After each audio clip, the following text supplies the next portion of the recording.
Salut les amis, j'espère que vous allez tous très bien. Je vous reviens aujourd'hui avec une besboussa orange amande. C'est un gâteau très répandu au Proche et Moyen-Orient, surtout que le Ramadan est sur les portes pour changer un peu de chamia, qalbelouz et tout le reste. Donc on va commencer par la préparation du sirop qui doit bien refroidir. Donc j'ai mélangé l'eau et le sucre et je vais laisser bouillir sur un feu vif. Après ébullition, je vais diminuer le feu et je vais le laisser sur un feu doux. Une fois que c'est fait, j'éteins le feu et je mets le jus d'orange, donc des oranges bien bio, bien très bonnes. Et donc on va laisser complètement refroidir le sirop. On passe à la préparation de notre besboussa ou bien notre gâteau.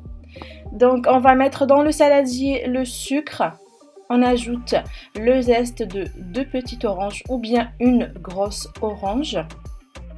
On va bien mélanger avec le fouet et on va laisser pendant 10 minutes le temps que le sucre absorbe les saveurs de l'orange.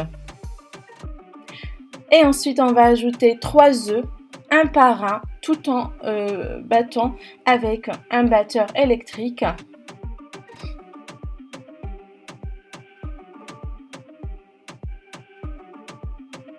Ce gâteau est très bon, très rafraîchissant, une explosion en bouche de saveurs. J'ai ajouté ensuite après les œufs le jus d'une petite orange ou bien la moitié d'une grosse orange.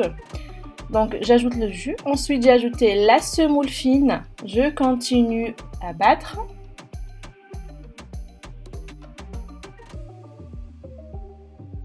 La poudre d'amande, donc vous pouvez enlever la poudre d'amande, mettre que la semoule et la farine. Vous trouverez tous les détails en barre d'informations si vous préférez la faire sans amande, mais c'est trop bon comme ça. Et j'ai ajouté ensuite la farine, la levure chimique. Je continue toujours de battre.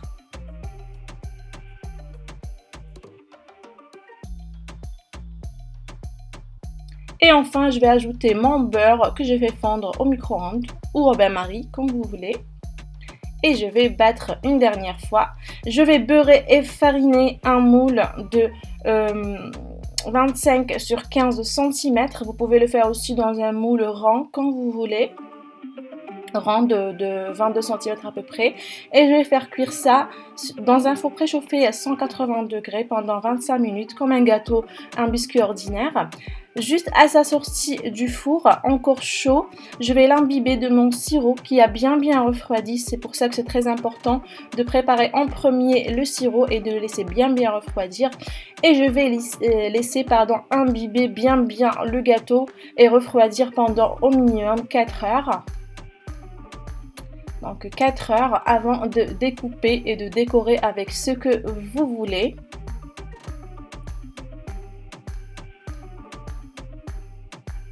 Donc ici moi je vais découper tout ça en carré et j'ai décoré avec un petit peu de pistache râpée, concassé.